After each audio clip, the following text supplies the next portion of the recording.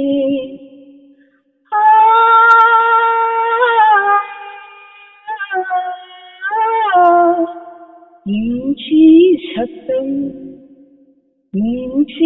ꯁꯛꯇꯝ ꯎꯔꯨꯕꯗ ꯀꯉꯥꯎꯅꯔꯦ ꯑꯩꯒꯤ ꯊꯃꯣꯏ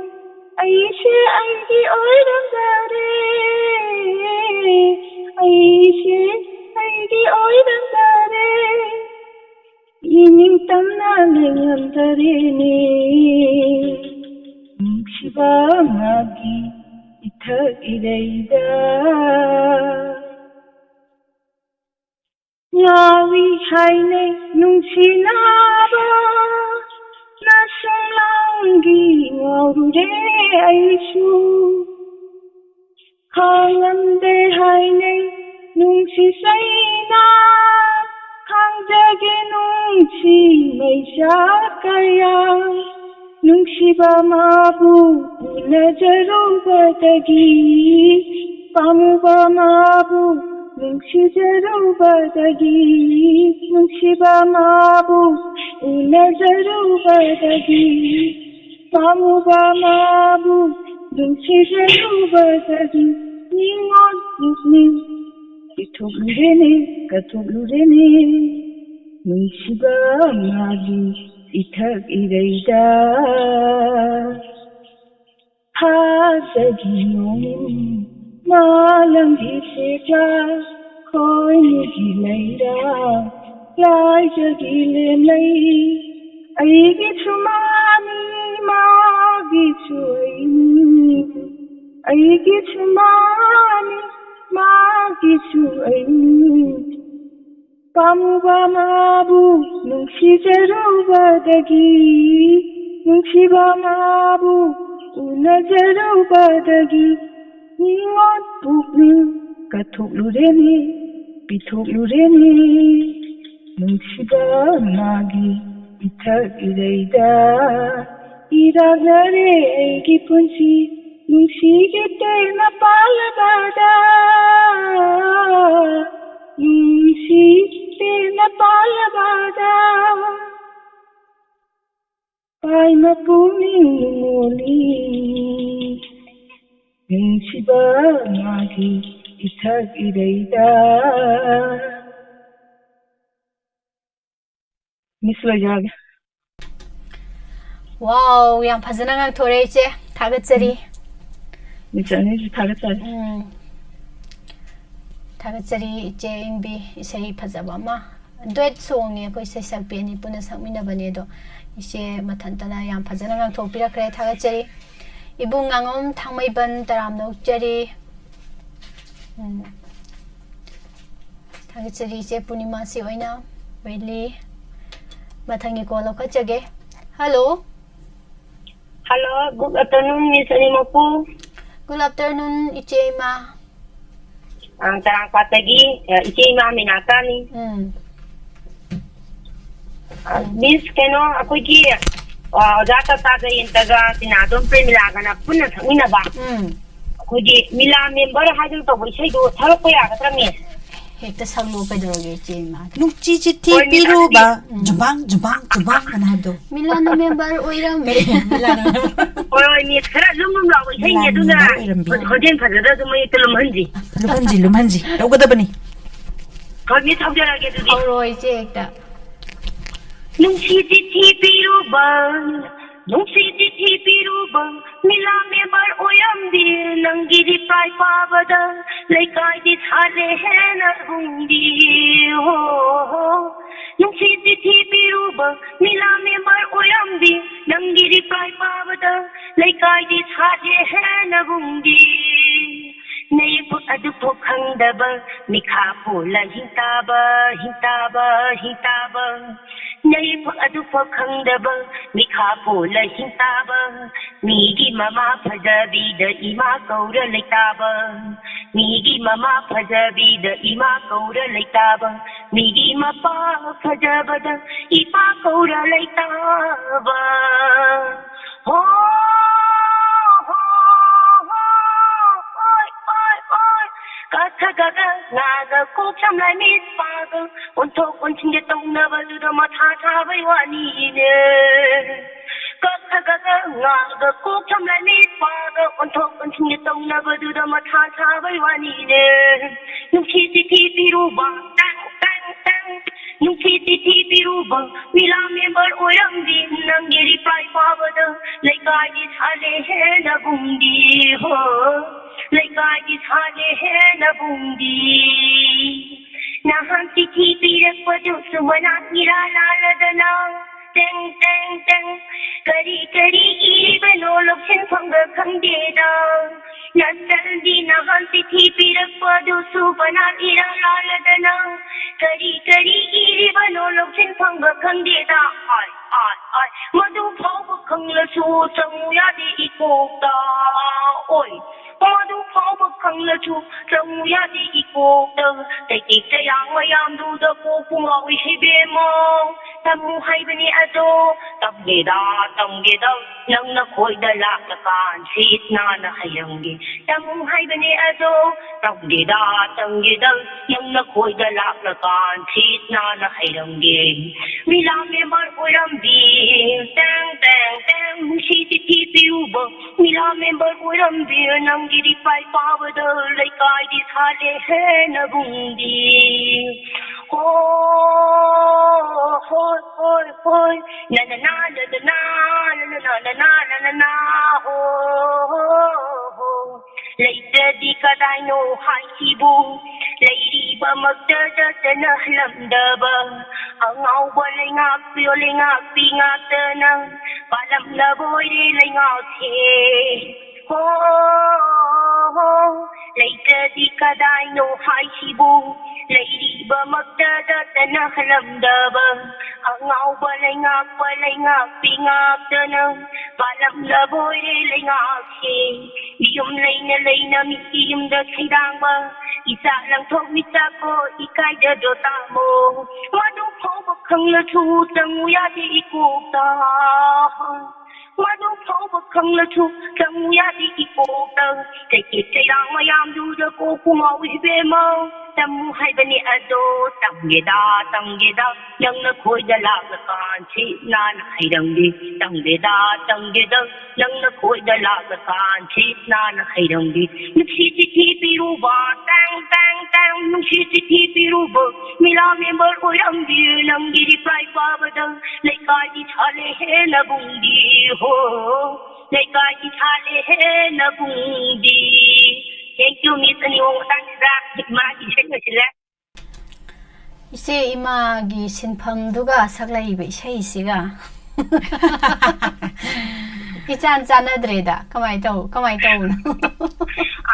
ꯃꯇꯝ ꯃꯇꯝꯒꯤ ꯏꯆꯦꯗ ꯌꯥꯎꯗ꯭ꯔꯗꯤ ꯑꯃꯨꯛ ꯏꯁꯤꯡ ꯆꯥꯎꯕꯗ ꯌꯥꯎꯈꯤꯅꯤꯅ ꯏꯃꯥꯗꯨ ꯏꯆꯦꯗ ꯌꯥꯎꯔꯝꯅꯤ ꯑꯣꯟꯊꯣꯛ ꯅꯨꯡꯉꯥꯏꯈ꯭ꯔꯦ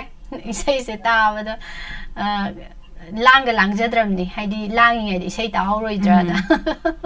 ꯈꯔ ꯈꯔ ꯂꯥꯡꯒꯗꯕꯅꯤ ꯍꯥꯏꯗꯤ ꯃꯤꯁꯦ ꯇꯥꯏꯕꯪ ꯃꯤꯑꯣꯏꯕꯁꯦ ꯋꯥ ꯉꯥꯡꯗꯁꯨ ꯃꯔꯨꯝ ꯂꯩ ꯍꯥꯏ ꯑꯗꯒꯤꯗꯤ ꯆꯥꯅꯕ ꯄꯥꯈꯣꯡ ꯄꯤꯔꯁꯨ ꯆꯤꯟ ꯀꯜꯂꯦ ꯍꯥꯏ ꯑꯗꯒꯤ ꯂꯥꯡꯗꯁꯨ ꯃꯣꯟꯗꯥꯔꯤꯅꯤ ꯍꯥꯏ ꯑꯗꯨꯗꯤ ꯈꯔ ꯂꯥꯡꯒ ꯃꯤꯌꯥꯝꯒꯤ ꯄꯨꯛꯅꯤꯡ ꯋꯥꯈꯜ ꯊꯥꯗꯍꯜꯂꯒ ꯈꯤꯇꯪ ꯅꯨꯡꯉꯥꯏꯍꯟꯕꯗꯨꯅ ꯃꯍꯩꯅꯤ ꯑꯗꯨ ꯐꯩ ꯂꯥꯏꯛ ꯇꯧꯏꯁꯦ ꯊꯥꯒꯠꯆꯔꯤ ꯏꯁꯩ ꯐꯖꯕ ꯑꯃ ꯀꯥꯝꯊꯣꯔꯛꯄ ꯑꯁ ꯉꯛꯑꯦ ꯑꯗꯨꯅꯤ ꯐꯖꯩ ꯊꯥꯒꯠꯆꯔꯤ ꯃꯌꯥꯝ ꯈꯨꯕꯥꯛꯁꯨ ꯌꯥꯝ ꯈꯨꯕꯤꯔꯛꯑꯦ ꯊꯥꯒꯠꯆꯔꯤ ꯏꯆꯦ ꯃꯊꯪꯒꯤ ꯑꯃꯨꯛ ꯁꯦꯝ ꯁꯥꯕꯤꯌꯨ ꯃꯊꯪꯒꯤ ꯏꯁꯩ ꯁꯛꯅꯁꯤꯒꯤ ꯑꯃꯨꯛ ꯆꯦꯝꯆꯥ ꯁꯣꯅꯤꯌꯥ ꯀꯖꯃꯥ ꯏꯁꯩꯗꯣ ꯍꯧꯖꯤꯛꯀꯤꯗꯣ ꯏꯆꯦꯒꯤꯗꯣ ꯑꯗꯨꯝ ꯌꯥꯕꯅꯤ ꯇꯥꯁꯤ ꯏꯆꯦ ꯑꯕꯦ ꯈꯥꯡꯉꯦꯝꯕꯝ ꯅꯥꯎ ꯀꯣꯟꯊꯧꯖꯝ ꯋꯤꯂꯤ ꯑꯗꯨꯒ ꯀꯣꯀꯣ ꯇꯤ ꯑꯩꯁ ꯒꯥꯏꯇ꯭ꯔꯤ ꯍꯩꯔꯣꯝ ꯇꯤꯀꯤ ꯇꯤꯀꯤ ꯑꯣꯏꯃ ꯇꯤꯀꯤ ꯇꯤꯀꯤꯁꯦ ꯑꯃꯨꯛ ꯅꯤꯡꯁꯤꯡꯉꯛꯑꯦꯅꯦ ꯁ꯭ꯋꯥꯏ ꯀꯥꯟꯁꯤꯗ ꯀꯃꯥꯏꯅ ꯇꯧꯖꯥꯠꯅꯣ ꯇꯤꯀꯤ ꯇꯤꯀꯤ ꯏꯁꯩꯁꯤꯕꯨ ꯑꯩꯕꯣ ꯑꯗꯨꯒ ꯄꯥꯕꯨꯡ ꯌꯥꯝꯕꯦꯝ ꯁꯥꯝꯀꯤꯁꯣ ꯃꯩꯇꯩ ꯊꯥꯒꯠꯆꯔꯤ ꯄꯥꯕꯨꯡ ꯅꯧꯅ ꯆꯪꯕꯤꯔꯛꯄꯗ ꯁꯥꯏꯔꯣꯝ ꯕꯤꯛꯇꯣ ꯇꯔꯥꯝꯅ ꯑꯣꯛꯆꯔꯤ ꯊꯥꯒꯠꯆꯔꯤ ꯃꯊꯪꯒꯤ ꯀꯣꯜꯗ ꯑꯃꯨꯛ ꯈꯨꯗꯣꯡꯆꯥꯕ ꯄꯤꯖꯒꯦ ꯑꯣꯖꯥ ꯇꯣꯝꯕ ꯋꯥꯡꯖꯝ ꯑꯗꯨꯒ ꯁꯅꯥꯇꯣꯝꯕꯤ ꯅꯥꯎꯔꯦꯝ ꯏꯁꯩ ꯅꯨꯡꯉꯥꯏꯅ ꯇꯥꯖꯔꯤ ꯑꯍꯥꯟꯕ ꯂꯥꯏꯚ ꯌꯥꯎꯖꯔꯦ ꯍꯥꯏꯅꯁꯨ ꯍꯥꯏꯕꯤꯔꯛꯑꯦ ꯊꯥꯒꯠꯆꯔꯤ ꯏꯕꯨꯡꯗꯣꯕ ꯈꯨꯔꯥꯏꯖꯝ ꯉꯁꯤꯗꯤ ꯀꯩꯅꯣ ꯏꯕꯨꯡꯁꯦ ꯈꯔ ꯉꯜꯂꯞꯅ ꯂꯥꯛꯏ ꯅꯣꯡ ꯁꯤꯡ ꯆꯨꯕꯅꯤ ꯊꯕꯛ ꯏꯪꯈꯥꯡ ꯆꯠꯊꯣꯛꯑꯝꯗꯕꯒꯤ ꯑꯣꯏꯔꯝꯕ ꯌꯥꯏꯅ ꯈꯜꯂꯒꯦ ꯑꯗꯨꯒ ꯖꯜꯖꯤꯠ ꯋꯥꯍꯦꯡꯕꯝ ꯀꯔꯤ ꯆꯥꯏꯅꯣ ꯍꯥꯏꯁꯦ ꯑꯗꯨꯝ ꯃꯌꯥꯝꯅ ꯆꯥꯅꯕꯁꯦ ꯑꯗꯨꯝ ꯆꯥꯏ ꯑꯗꯨꯒ ꯑꯩꯈꯣꯏꯅ ꯈꯔ ꯍꯦꯟꯅ ꯆꯥꯖꯕꯁꯤꯅ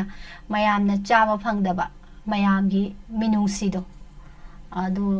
ꯑꯗꯨꯝ ꯅꯨꯡꯇꯤꯒꯤ ꯑꯗꯨꯝ ꯆꯥꯔꯦ ꯁꯤꯃ ꯃꯌꯥꯝ ꯆꯥꯅꯕ ꯍꯋꯥꯏ ꯆꯥꯏ ꯈꯣꯡꯗ꯭ꯔꯨꯝꯒ ꯊꯥꯒꯠꯆꯔꯤ ꯀꯣꯜ ꯂꯧꯈꯠꯆꯒꯦ hello Hello. Good afternoon, ma'am. Good evening ꯇꯔꯥꯝ ꯅꯣꯛꯆꯔꯤ ꯃꯤꯡ ꯂꯩꯐꯝ ꯍꯥꯏꯕꯤꯌꯨ ꯍꯩꯔꯣꯛꯇꯒꯤ ꯇꯧꯕꯤ ꯀꯧꯋꯦ ꯃꯤꯁ ꯍꯩꯔꯣꯛꯇꯒꯤ ꯇꯧꯕꯤ. ꯑꯗꯨꯗꯤ ꯀꯣꯜꯁꯦ ꯐꯪꯉꯕꯅꯤꯅ ꯏꯁꯩ ꯑꯃ ꯉꯪꯊꯣꯛꯄꯤꯕ ꯇꯥꯔꯦꯅꯦ ꯏꯁꯩ ꯑꯃꯇ ꯇꯦꯟꯇꯛꯅ ꯁꯛꯆꯒꯦ ꯃꯤꯁ ꯍꯩꯕꯨꯗꯤ ꯍꯩꯇꯦꯔꯣꯏ ꯁꯤꯒꯨꯝꯕ ꯃꯇꯧ ꯇꯝꯖꯕ ꯑꯣꯏꯅ. ꯃꯇꯧ ꯂꯣꯏ ꯇꯝꯅꯔꯤ ꯉꯥꯛꯇꯅꯤ ꯑꯗꯨꯒ ꯁꯨꯝ ꯈꯔ ꯁꯨꯝ ꯁꯛꯂꯛꯄꯗꯒꯤ ꯍꯩꯒꯠꯂꯛꯄꯁꯨ ꯉꯥꯛꯇꯅꯦꯕꯀꯣ ꯍꯩꯔꯝꯗꯕꯒꯤ ꯂꯣꯏ ꯍꯩꯔꯕꯅꯦ ꯍꯧꯖꯤꯛ ꯁꯤꯡꯒꯔ ꯂꯣꯏ ꯑꯣꯜꯂꯦ ꯍꯩꯔꯕꯅꯦ ꯍꯧꯖꯤꯛ ꯁꯨꯝ ꯃꯁꯤ ꯈꯜꯂꯨꯗꯕꯅꯤ ꯃꯁꯤ ꯈꯜꯂꯨꯗꯕꯅꯤ ꯑꯗꯣ ꯁꯨꯝ ꯇ꯭ꯔꯥꯏ ꯇꯧꯔꯛꯄꯗ ꯃꯥꯏ ꯄꯥꯛꯈꯤꯕꯅꯤꯀꯣ ꯃꯤꯁ ꯂꯤꯝꯂꯥ ꯃꯥꯅꯤ ꯍꯥꯏꯗꯤ ꯑꯗꯨꯝ ꯂꯩꯔꯝꯗꯦꯕ ꯁꯨꯃꯥꯏꯅꯒ ꯏꯁꯩ ꯁꯛꯅꯁꯤ ꯍꯥꯏꯔꯤꯕ ꯄ꯭ꯔꯣꯒꯥꯝꯁꯦ ꯆꯍꯤ 4-5 ꯆꯍꯤ 3-4 ꯃꯃꯥꯡꯗ ꯁꯨꯃꯥꯏꯅ ꯄ꯭ꯔꯣꯒꯥꯝ ꯑꯃ ꯇꯧꯕ ꯌꯥꯏꯅ ꯀꯥꯅꯀꯣ ꯁꯨꯝ ꯏꯊꯛ ꯊꯣꯡꯕꯁꯤꯡ ꯍꯥꯏꯇꯥꯔꯦ ꯑꯗꯨꯝ ꯇꯥꯟꯅꯔꯒ ꯇꯧꯁꯤ ꯌꯦꯡꯁꯤ ꯍꯥꯏ ꯀꯥꯟꯗ ꯇꯧꯔꯛꯄ ꯄ꯭ꯔꯣꯒꯥꯝꯅꯤ ꯑꯗꯣ ꯉꯁꯤꯐꯥꯎꯗ ꯂꯦꯞꯄ ꯂꯩꯇꯅ ꯃꯥꯏ ꯄꯥꯛꯅ ꯑꯗꯨꯃꯛ ꯆꯠꯊꯔꯛꯄꯅ ꯍꯧꯖꯤꯛꯇꯤ ꯏꯔꯝꯗꯝꯁꯦ ꯂꯣꯏꯅꯃꯛ ꯋꯥ ꯉꯥꯡꯕ ꯊꯣꯛꯑꯦ ꯏꯁꯩ ꯁꯛꯄ ꯂꯣꯏ ꯉꯝꯃꯦ ꯉꯁꯥꯏꯒꯤ ꯁꯛꯇꯣꯛꯐꯝ ꯂꯩꯇꯗꯅ ꯂꯩꯔꯝꯕꯁꯤꯡꯗꯣ ꯍꯧꯖꯤꯛꯇꯤ ꯁꯛꯐꯝ ꯂꯩꯔꯕꯅꯤꯅ ꯂꯣꯏꯅ ꯁꯛꯇꯣꯛꯍꯜꯂꯦ ꯀꯤꯗꯕ ꯀꯤꯖꯔꯝꯕꯗꯨꯁꯨ ꯀꯤꯕ ꯐꯔꯦ ꯍꯧꯖꯤꯛꯇꯤ ꯁꯛꯑꯒꯦꯅ ꯐꯣꯟ ꯇꯧꯔꯛꯄꯁꯤꯗ ꯐꯪꯅꯗ꯭ꯔꯤꯕꯅꯤ ꯍꯧꯖꯤꯛꯁꯦ ꯑꯗꯣ ꯏꯆꯦ ꯏꯃꯥ ꯃꯤꯅꯇꯥꯅ ꯃꯤꯁ ꯑꯅꯤꯁꯨ ꯏꯁꯩ ꯈꯔ ꯂꯥꯡꯕ ꯑꯃꯠꯇ ꯁꯛꯂꯛꯑꯣ ꯍꯥꯏ ꯑꯗꯨꯒ ꯍꯣꯅꯣꯡꯁꯨ ꯁꯛꯂꯛꯑꯣꯅ ꯉꯁꯥꯏ ꯀꯃꯦꯟꯗꯁꯨ ꯎꯖꯈꯤ ꯑꯗꯣ ꯌꯦꯡꯒꯦ ꯃꯌꯥꯝꯒꯤ ꯃꯔꯛ ꯊꯠꯂꯛꯑꯀꯥꯟꯗꯀꯣ ꯑꯗꯣ ꯀꯣꯜ ꯏꯁꯩ ꯍꯧꯕꯤꯔꯛꯑꯁꯤ ꯎꯖꯔꯦ ꯃꯤꯁ ꯍꯧꯕ ꯌꯥꯔꯦꯀꯣ. ꯍꯣꯏ ꯍꯧꯕꯤꯔꯛꯑꯣ ꯊꯤꯔꯝꯒꯅꯤꯗ ꯑꯩꯁꯦ ꯆꯣꯞꯂꯝꯒꯅꯤꯗ ꯊꯤꯔꯝꯒꯅꯤꯗ ꯑꯩꯁꯦ ꯆꯣꯞꯂꯝꯒꯅꯤꯗ ꯃꯥꯡꯗꯁꯨ ꯆꯠꯂꯝꯃꯤ ꯇꯨꯡꯗꯁꯨ ꯂꯥꯛꯑꯝꯃꯤ ꯃꯥꯡꯗꯁꯨ ꯆꯠꯂꯝꯃꯤ ꯇꯨꯡꯗꯁꯨ ꯂꯥꯛꯑꯝꯃꯤ ꯃꯥꯅ ꯑꯩꯕꯨ ꯈꯪꯉꯝꯕꯗ ꯎꯔꯨꯕꯗ ꯈꯜꯂꯨꯕꯗ ꯊꯃꯣꯏꯁꯤꯅ ꯁ꯭ꯋꯥꯏ ꯂꯥꯎꯏ ꯃꯃꯥꯅ ꯂꯦꯞꯂꯝꯕꯗꯨꯗ ꯑꯩꯒꯤ ꯏꯅꯥꯛꯃꯛꯇꯗ ꯃꯥꯅ ꯂꯦꯞꯂꯝꯕꯗꯨꯗ ꯑꯩꯒꯤ ꯏꯅꯥꯛꯃꯛꯇꯗ ꯊꯤꯔꯝꯒꯅꯤꯗ ꯑꯩꯁꯦ ꯆꯣꯞꯂꯝꯒꯅꯤꯗ ꯃꯥꯡꯗꯁꯨ ꯆꯠꯂꯝꯃꯤ ꯇꯨꯡꯗꯁꯨ ꯂꯥꯛꯑꯝꯃꯤ ꯃꯥꯅ ꯑꯩꯕꯨ ꯎꯔꯝꯕꯗ ꯈꯪꯉꯝꯕꯗ ꯈꯜꯂꯨꯕꯗ ꯊꯃꯣꯏꯁꯤꯅ ꯁ꯭ꯋꯥꯏ ꯂꯥꯎꯏ ꯃꯃꯥꯅ ꯂꯦꯞꯂꯝꯕꯗꯨꯗ ꯅꯨꯡꯁꯤꯔꯨꯕꯅꯤ ꯄꯥꯝꯂꯨꯕꯅꯤ ꯃꯁꯛ ꯃꯇꯧ ꯈꯔ ꯅꯥꯟꯕꯗꯨꯗ ꯈꯜꯂꯨꯕꯅꯤ ꯌꯦꯡꯂꯨꯕꯅꯤ ꯂꯥꯏꯔꯕ ꯈꯔ ꯃꯥꯟꯕꯗꯨꯗ ꯅꯨꯡꯁꯤꯔꯨꯕꯅꯤ ꯄꯥꯝꯂꯨꯕꯅꯤ ꯃꯁꯛ ꯃꯇꯧ ꯈꯔ ꯅꯥꯟꯕꯗꯨꯗ ꯈꯜꯂꯨꯕꯅꯤ ꯌꯦꯡꯂꯨꯕꯅꯤ ꯂꯥꯏꯔꯕ ꯈꯔ ꯃꯥꯟꯕꯗꯨꯗ ꯀꯨꯝꯊꯔꯛꯃꯤꯟꯅꯕ ꯁꯤꯔꯤꯗ ꯈꯥꯝꯂꯝꯕ ꯒꯥꯔꯤꯗꯨꯅꯒ ꯊꯧꯔꯛꯄ ꯀꯨꯝꯊꯔꯛꯃꯤꯟꯅꯕ ꯁꯤꯔꯤꯗ ꯈꯥꯝꯂꯝꯕ ꯒꯥꯔꯤꯗꯨꯅꯒ ꯊꯧꯔꯛꯄ ꯁꯟꯅꯒ ꯊꯥꯡ ꯄꯥꯏꯕ ꯑꯃꯤꯁꯄꯨꯔꯤꯅ ꯀꯥꯎꯕ ꯊꯤꯟꯕ ꯑꯦꯛꯁꯟꯗꯣ ꯀꯌꯥꯝ ꯅꯥꯜꯂꯤ ꯑꯃꯤꯁꯄꯨꯔꯤꯅ ꯀꯥꯎꯕ ꯊꯤꯟꯕ ꯁꯟꯅꯒ ꯊꯥꯡ ꯄꯥꯏꯕ ꯃꯇꯧꯗꯣ ꯀꯌꯥꯝ ꯐꯖꯩ ꯈꯪꯍꯧꯗꯅ ꯉꯥꯜꯂꯛꯈꯤꯕ ꯏꯟꯇꯔꯚꯦꯜꯒꯤ ꯂꯥꯏꯠꯇꯨꯗ ꯃꯥꯅ ꯂꯦꯞꯂꯝꯕꯗꯨꯗ ꯑꯩꯒꯤ ꯏꯅꯥꯛꯃꯛꯇꯗ ꯃꯥꯅ ꯂꯦꯞꯂꯝꯕꯗꯨꯗ ꯑꯩꯒꯤ ꯏꯅꯥꯛꯃꯛꯇꯗ ꯊꯤꯔꯝꯒꯅꯤꯗ ꯑꯩꯁꯦ ꯆꯣꯞꯂꯝꯒꯅꯤꯗ ꯃꯥꯡꯗꯁꯨ ꯆꯠꯂꯝꯃꯤ ꯇꯨꯡꯗꯁꯨ ꯂꯥꯛꯑꯝꯃꯤ ꯃꯥꯡꯗꯁꯨ ꯆꯠꯂꯝꯃꯤ ꯇꯨꯡꯗꯁꯨ ꯂꯥꯛꯑꯝꯃꯤ ꯃꯥꯅ ꯑꯩꯕꯨ ꯈꯪꯉꯝꯕꯗ ꯎꯔꯨꯕꯗ ꯊꯃꯣꯏꯁꯤꯅ ꯁ꯭ꯋꯥꯏ ꯂꯥꯎꯏ ꯃꯥꯅ ꯅꯝꯕꯗꯨꯗ ꯑꯩꯒꯤ ꯏꯅꯥꯛꯃꯛꯇꯗ ꯂꯣꯏꯖꯔꯦ ꯃꯤꯁ ꯊꯥꯒꯠꯆꯔꯤ ꯑꯣꯖꯥ ꯇꯞꯇꯥꯒꯤ ꯏꯁꯩ ꯑꯃ ꯂꯣꯏꯈ꯭ꯔꯦ ꯑꯣꯖꯥ ꯇꯞꯇꯥ ꯑꯃꯃꯨꯛ ꯂꯥꯛꯈ꯭ꯔꯦ ꯏꯁꯩꯁꯦ ꯊꯝꯖꯔꯒꯦ ꯃꯤꯁ ꯍꯣꯏ ꯃꯇꯦꯛ ꯑꯃ ꯍꯥꯏꯕꯗꯨ ꯃꯇꯦꯛ ꯑꯃ ꯁꯥꯏ ꯂꯣꯏꯁꯤꯟꯈꯤꯗ꯭ꯔꯅ ꯈꯜꯂꯨꯕꯅꯦ ꯑꯗꯨ ꯂꯣꯏꯐꯥꯎ ꯇꯥꯖꯍꯧꯔꯦ ꯌꯥꯝ ꯅꯨꯡꯉꯥꯏꯖꯩ ꯊꯥꯒꯠꯆꯔꯤ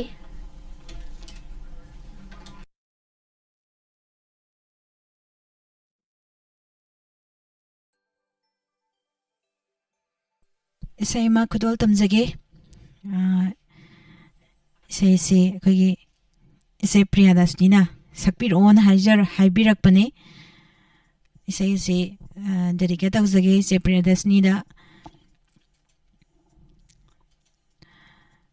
ꯉꯁꯤ ꯏꯁꯩ ꯁꯛꯅꯁꯤ ꯊꯧꯔꯝ ꯑꯁꯤꯗ ꯁꯔꯨꯛ ꯌꯥꯕꯤꯔꯤꯕ ꯃꯤꯠꯌꯦꯡ ꯇꯥꯕꯤꯔꯤꯕ ꯑꯃꯗꯤ ꯇꯥꯕꯤꯔꯤꯕ ꯄꯨꯝꯅꯃꯛꯄꯨꯁꯨ ꯗꯦꯗꯤꯀꯦꯠ ꯇꯧꯖꯒꯦ ꯈꯨꯗꯣꯜ ꯊꯝꯖꯒꯦ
ꯅꯪꯒꯤ ꯋꯥꯔꯤ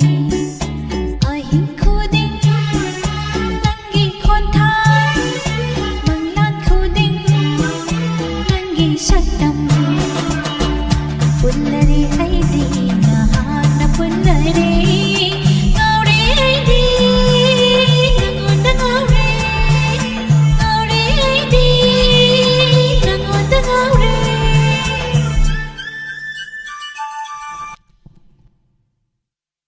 ꯊꯥꯒꯠꯆꯔꯤ ꯃꯌꯥꯝ ꯄꯨꯝꯅꯃꯛ ꯊꯧꯔꯝ ꯑꯁꯤꯗ ꯁꯔꯨꯛ ꯌꯥꯕꯤꯔꯤꯕ ꯄꯨꯝꯅꯃꯛꯄꯨꯁꯨ ꯇꯔꯥꯝꯅ ꯑꯣꯛꯆꯔꯤ ꯏꯁꯩꯁꯦ ꯐꯖꯃꯟꯗꯅ ꯂꯣꯏꯈꯤꯕꯒ ꯈꯪꯍꯧꯗꯦ ꯑꯗꯨꯅꯤ ꯃꯌꯥꯝ ꯊꯥꯒꯠꯆꯔꯤ ꯏꯃꯥ ꯏꯄꯦꯝꯃ ꯆꯥꯠꯁꯤꯗꯤ ꯄ꯭ꯔꯤꯌꯥꯗꯁꯅꯤꯁꯨ ꯌꯥꯎꯕꯤꯔꯛꯑꯝꯃꯦ ꯆꯥꯠꯁꯤꯗꯤ ꯃꯩ ꯇꯥꯔꯝꯃꯦ ꯊꯥꯒꯠꯆꯔꯤ ꯁꯨꯟꯗꯔ ꯁꯔꯥꯡꯊꯦꯝ ꯊꯥꯒꯠꯆꯔꯤ ꯑꯗꯨꯒ ꯁꯅꯥꯇꯣꯝꯕꯤ ꯅꯥꯎꯔꯦꯝ ꯃꯤꯁꯀꯤ ꯏꯁꯩ ꯌꯥꯝ ꯐꯖꯩ ꯊꯥꯒꯠꯆꯔꯤ ꯃꯌꯥꯝ ꯀꯃꯦꯟꯁꯦ ꯂꯣꯏ ꯄꯥ ꯂꯩꯗꯤ ꯑꯃꯨꯛ ꯀꯩꯅꯣ ꯇꯧꯔꯅꯤ ꯑꯗꯨꯅ ꯀꯣꯂꯔ ꯑꯃꯃꯨꯛ ꯂꯧꯈꯠꯆꯒꯦ ꯌꯥꯝ ꯌꯥꯡꯅ hello Hello, good evening, Miss Alice. Good evening ꯇꯔꯥꯝꯅ ꯑꯣꯛꯆꯔꯤ ꯃꯤꯡ ꯂꯩꯐꯝ ꯍꯥꯏꯕꯤꯌꯨ Wake up to you, Monica. ꯀꯩ ꯃꯊꯦꯜ ꯆꯥꯕꯤꯈ꯭ꯔꯒꯦ ꯉꯁꯤꯁꯤꯕꯨ ꯉꯁꯤꯗꯤ ꯁꯣꯏꯕꯨꯝ ꯏꯔꯣꯟꯕ ꯑꯃ ꯑꯗꯨꯒ ꯊꯨꯝꯌꯥꯛꯄꯤ ꯄꯥꯎ ꯑꯗꯨꯒ ꯆꯥꯔꯤ ꯃꯤꯁ ꯍꯧꯔꯝꯃꯣꯏ ꯑꯗꯨ ꯆꯥꯕ ꯀꯩꯁꯨ ꯌꯥꯔꯝꯃꯣꯏ ꯄꯨꯈꯝꯗ ꯍꯦꯟꯅ ꯑꯧ ꯌꯥꯗꯦ ꯃꯤꯁ ꯑꯅꯤꯗꯤ ꯎꯗ ꯀꯨꯏꯔꯦ ꯀꯨꯏꯔꯦ ꯊꯦꯡꯅꯗꯕ ꯃꯣꯅꯤꯀꯥꯁꯨ ꯑꯗꯨꯅꯦ ꯑꯩꯁꯨ ꯍꯥꯏꯒꯦꯅ ꯈꯜꯂꯝꯃꯤꯅꯤ ꯑꯗꯣ ꯀꯔꯤ ꯏꯁꯩ ꯁꯛꯇꯧꯔꯤꯕ ꯍꯧꯖꯤꯛꯅ ꯄꯤ ꯊꯥꯗꯣꯏ ꯑꯍꯨꯝꯒꯤ ꯏꯁꯩꯗꯣ ꯑꯝꯇ ꯁꯛꯀꯦ ꯇꯧꯕꯅꯤ ꯃꯤꯁ ꯏꯀꯥꯏꯕꯅ ꯅꯨꯡꯄꯥꯟ ꯑꯣꯜꯂꯦ ꯍꯥꯏꯕꯗꯣ ꯑꯣꯏꯔꯝꯗꯧ ꯃꯥꯜꯂꯦ ꯃꯥꯅꯦ ꯐꯝꯃꯒ ꯍꯦꯛꯇ ꯇꯥꯔꯒꯦꯀꯣ ꯑꯗꯨꯗꯤ ꯁ꯭ꯋꯥꯏꯗ ꯏꯀꯥꯏꯕꯅ ꯅꯨꯡꯄꯥꯟ ꯈꯔꯣꯛ ꯊ꯭ꯔꯥꯛ ꯑꯣꯜꯂꯦꯅ ꯍꯥꯏꯕ ꯏꯁꯩꯗꯣ ꯍꯧꯖꯤꯜꯂꯛꯑꯁꯤꯀꯣ ꯃꯣꯅꯤꯀꯥ ꯑꯗꯨꯗꯤ ꯍꯧꯔꯛꯑꯒꯦ ꯃꯤꯁ ꯑꯗꯨꯗꯤ ꯍꯧꯖꯜꯂꯣ ഇക്കായ്വന് പാൻ ഓലിടോ നങ്കി ഥമോയ്വോ കലച്ചരുവി ഇക്കായ്വന് പാൻ ഓലിടോ നങ്കി ഥമോയ്വോ കലച്ചരുവി ഐഗി പുൻസി കൽപ്പനാനി aibo nusibinu he nusiba aigi punsi kalpanani aibo nusibinu he nusiba aigi hanglaba pambo sida kolagi nangbu signa puduna chatlage nangbu kanasu udava mafamduda puduna chatlage nangbu kanasu udava mafamduda ikaiba pan olido nangi thamoibo kalacharubi nangi wahi kubin tamoida tasona tillare nangi wahi kubin tamoida tasona tillare yasiri isana yazare I'm falling in love, I'm falling in love, I'm falling in love. Meethi bhi mahausa lairi embi, lotli baramakon thofna na haksu. Meethi bhi mahausa lairi embi. Mokli bara makon thokna na haksu linza jaba ito ubada nokli bara mani aidi ikai khanda bini mani aidi ikai khanda bini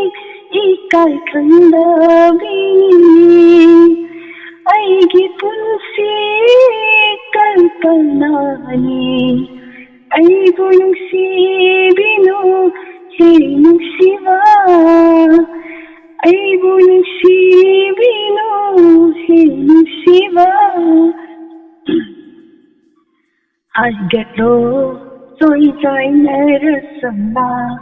samla chimbirage nusi natum ikusina ikaiba thadoklo nusibi aibu amuk langtak na hallenu I get low, soy zainara samla Tinbirage nusi natum ikutina ikaiba thadoklo nusibi aibu amuk langtak na hallenu nangna haiba yarage hunsinbiro aibu nangi nathanungda nathanungda Thadokpino aibo kaidonu Oh my darling, oh my love Oh my darling, oh my love Ikaiba nenupan olido Nangi thamoibo kalakcharubi Ikaiba nenupan olido Nangi thamoibo kalakcharubi Aigi punsi kalpanani Aibu nungsibino hey nungsiba Aibu nungsibino hey nungsiba Koisindarage miss Saisak pa ahum na sakpay sa ni Monica matanda na zara saktorok pa iwan. Konjen je khara pharap tawgre toina jawdaba handa ke lok thumre ba dugi miss konjen Esu kaide da konjel adum isai du nungai tara loye fazana dum makokte dum ngang tharak pasida buko kanabu saisak pa lei singse loina konjel mana ponte pusparani su phajai haini adagi madagi ni su phajai haini surma su phajai haini adu phajar som ta mana de dana ko mai gi tum isai khusak dagi mawong duna dum mayam pamnari ni ngawnari ne ba aduna isai gi isai konjel da dum isai do dum mawong tana dum sa aloire pamjaru ba isai ni da miss isai ga sakadawni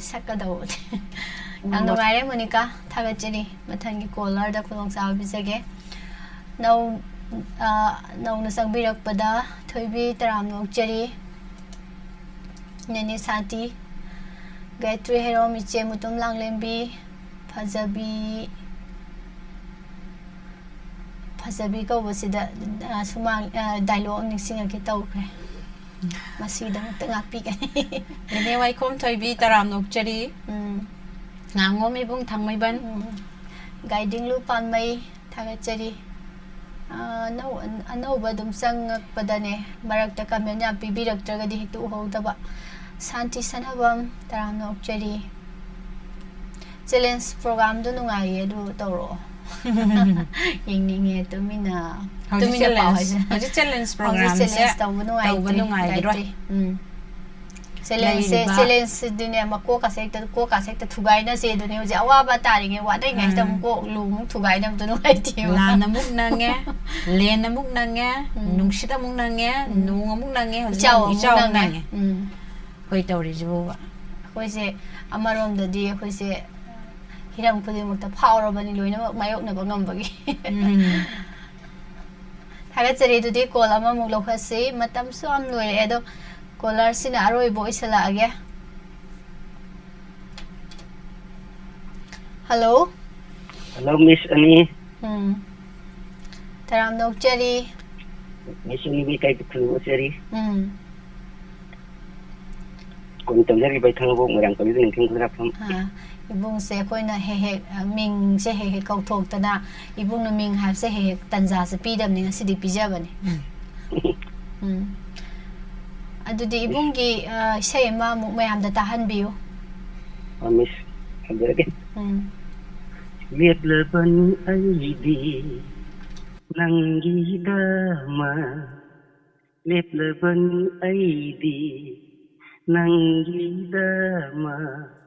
ನಂಗೂ ತದುಲರು ನಂಗೂ ಸುಂಕ ತದುಲರು ನಂಗೂ ತದುಲರು ನಂಗೂ ಸುಂಕ ತದುಲರು ಚಾಂಗಪ್ಪ ಪುನ್ಸಿಗಿ ಲಂಬೆಂದ ಲಿನಜಗಿ ನಂಗೂ ನಿಮಾಂಗ ನಿಮಾಂಗ ನಿಮಾಂಗ ಇದ್ಲಬನಿ ID ನಂಗಿದಮ ನಂಗೂ ತದುಲರು ನಂಗೂ ಸುಂಕ ತದುಲರು Bangla tay bangla khangre aidi angau bakundo ta ure ne Bangla tay bangla khangre aidi angau bakundo ta ure ne Laklu nangu ay khoi ki yumda Imagi mabu oidaru Niplabani aidi Nangida ma Nangbu thadularu Nangbu sunta thadularu Angau bakundo kundo pare Upiyu nakhu nangakshamda Upiyu Angau bakundo kundo pare Upiyu nakhu nangakshamda Upiyu Lalu nangbu ay koi giyumda Imagi mabu oidaru oidaru Olip lepani aidi Nangidama Nangbu thadularu Nangbu sunta thadularu Lusinjaragi miss ani Ibung ningtheng bisai se ibung na leng be ekta mali salak pakanda ibung na leng ba maya oidoiro Timsi yam lira bayna yam pakhang ri phajagi bisai na tingdoi no thamnar koksi da han thamaw ngatin ko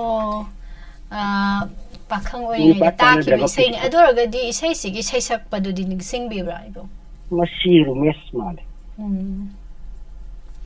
sumta gi dramni na ibung naga iraga ekta sathara irasini na te taksu phandamne udiyo ku se sumut kremagi tundong jak lawring pakhang ri da sikki bisai Tagasari ibung ibung na aroi ba kolar oijare makha tarak ba kolar se lokha chararoi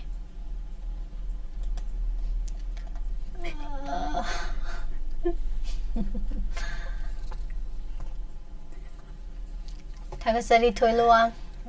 thoi se ngasai de dum live ta he horok pa de dum ubani nga hama khai di swai swai mang ba ngai ngasi de yam mang dre mana pi ba ya bani do mana loi ken Mana loi ken nung sit na remal nung sidai bin remal nung sidai jina loi phudat tara mana loi ken gre mana pi gi Tagasari du loi silak pase miss name lai se ma du mayam nungai na ba nang thokpiu ai dinga sai ngang gre do wa lije miss pusprani ni miss pusprani na sapi isai se karaoke thari isai sakpaje khara wa dong man ba do kari isai sakani aduni luri se mama pirola ta oi do male miss ani bishay amata saglo o haise thoi luang noi si thoi luang gai tre ro moi kan noi ban kari gi no gai tre tiki do no mangai ko matang sa ban numit aphaba ma yeng ase kai gi no hai kan hoji si matam yam phatte numisu numit aphaba leira su matam phatte ba aduna nungai tre aduna numit aphaba ma yeng ase pungpham aphaba ma yeng ase duga duga sak ase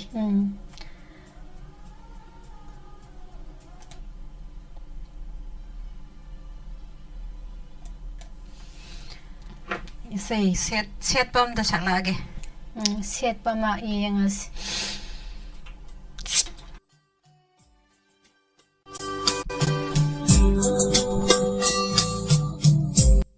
last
ช่วยบอลมาเนี่ย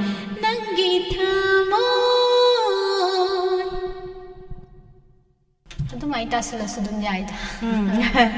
Kesukai dia. Isan pusparani silsilah mas saktok se sama favorit yeng lagi ko ngai di bani hai bire ꯀꯔꯤ ꯏꯁꯩ ꯁꯛꯀꯗꯕꯅꯣꯅ ꯈꯜꯂꯝꯕꯅꯦ ꯁꯨꯝ ꯏꯕꯨꯡ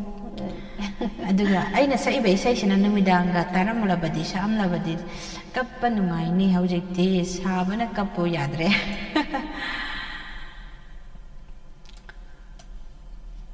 ꯄꯥꯕꯨꯡ ꯑꯥꯔꯖꯦꯇꯤ ꯊꯧꯁꯣꯝꯁꯦ ꯍꯧꯖꯤꯛ ꯈꯛꯇ ꯂꯥꯛꯑꯒ ꯐꯧ ꯍꯣꯜꯂꯒꯦ ꯍꯥꯏꯁꯦ ꯀꯔꯤ ꯍꯥꯏꯅꯣꯕ ꯋꯥꯔꯣꯏꯁꯤꯟꯅꯦ ꯑꯗꯣ ꯀꯟꯀ꯭ꯂꯨꯖꯟ ꯇꯥꯗꯣꯏꯖꯥꯠꯂꯣ ꯉꯁꯤꯒꯤ ꯀꯩꯅꯣ ꯀ꯭ꯂꯣꯖꯤꯡꯒꯤ ꯋꯥꯍꯩ 5-10ꯗꯪ ꯍꯥꯏꯕꯤꯅꯕꯗꯣ ꯍꯥꯏꯔꯛꯇ꯭ꯔꯤꯕ꯭ꯔꯣ ꯍꯥꯏꯔꯛꯇ꯭ꯔꯤ ꯉꯥꯏꯍꯥꯛ ꯉꯥꯏꯁꯤꯔ ꯑꯗꯨꯗꯤ ꯉꯥꯏꯔꯁꯤ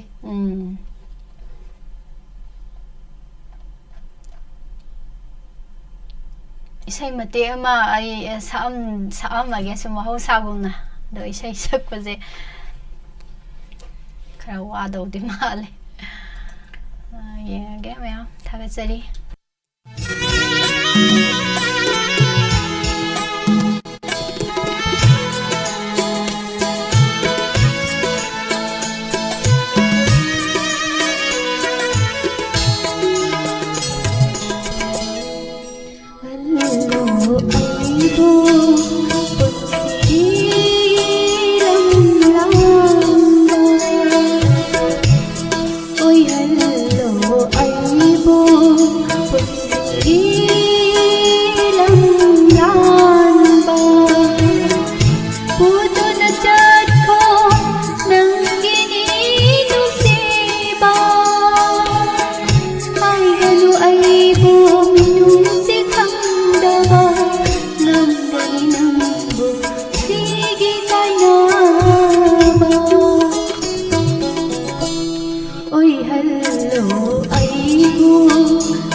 Oi hello aibu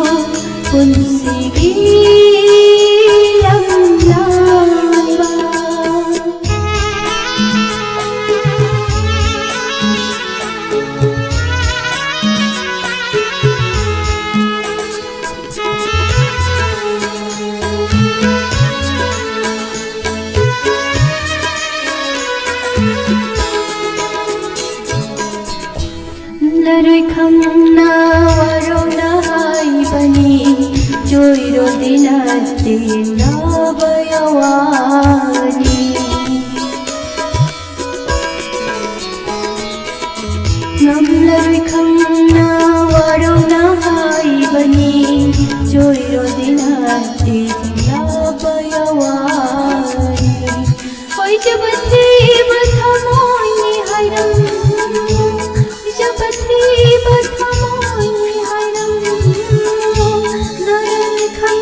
ꯊꯥꯒꯠꯆꯔꯤ ꯃꯌꯥꯝ ꯄꯨꯝꯅꯃꯛ ꯂꯣꯏꯁꯤꯜꯂꯁꯤ ꯉꯁꯤꯒꯤꯗꯤ ꯏꯁꯩ matang side loisilasi ꯊꯥꯒꯠꯆꯔꯤ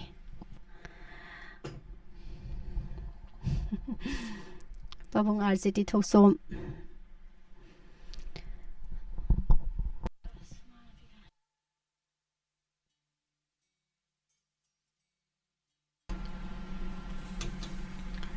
Thakatchari mayam punamak Eshei ibung Shakespeare wai Eshei du hai potharo dudi gaitri hai ro potharo orange thaksellu oral ka tu thaksellu Thakatchari pumnamak ming oina panjadraga su live ta leibiriba mayam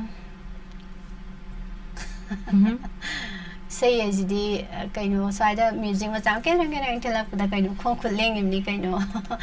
of diamond duna say Pazabama Hibase say ama Hibase Kanagum Nangam Bakanda I should nganging the power never I enact the lamb mimi say ngangam say I should nganga doing it but as I gi say ragado mi punkuding with the lay haba duna oi bazani say setaro but I can do crazy I'm an illusion ye Matim Kataniko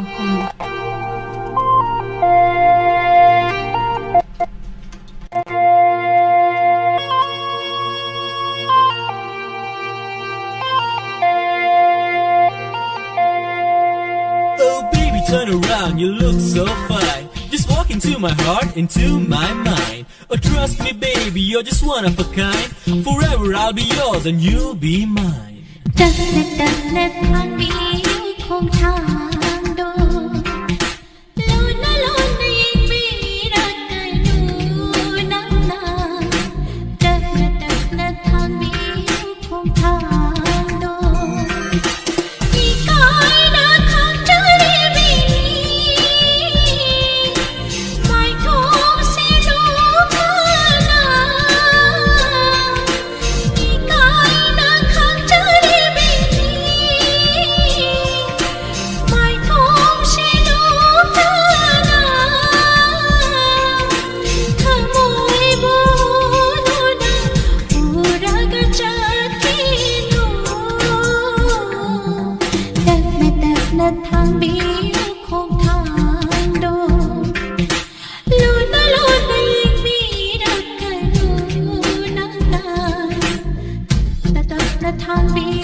Just join me, darling, just go with the flow. You look so nice, I see a special glow. Let's make it easy, let's go nice and slow.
Matang relation jerke say pull up sakadori ban no I am doing it I so resolution here Thakatchari ma'am อายุนุ่งทิลตัดตันจะลำบากปากคงโดนนั่ง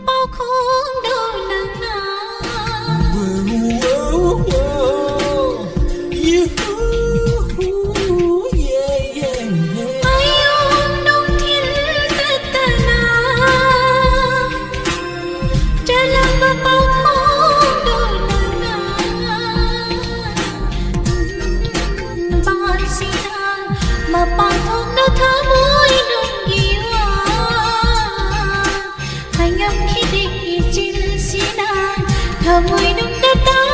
đi bờ xe ta xin nó liêm hậu bên đi nhưng đã xin nó khám ra hậu bên đi tất cả tất cả thang đi không thang đâu luôn yên bị ra cái luôn nắng nắng tất cả thang đi không thang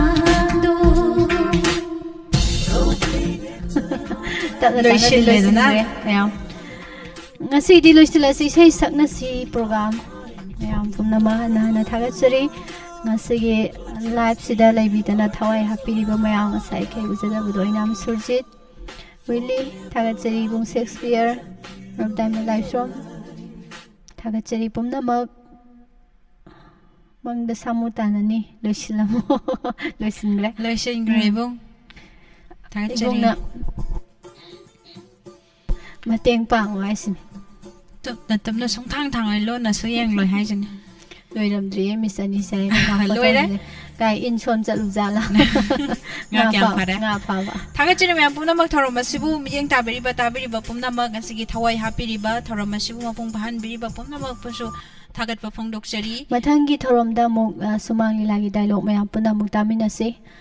mathangi page da maya bunga iduna leijaramge isei Saknashi thoromgi oina di mayam loisinjare pumda makpu hana thagat chabaga loina na muka hana pusparani lai shom amadi nirmala thang jamani na khurumjare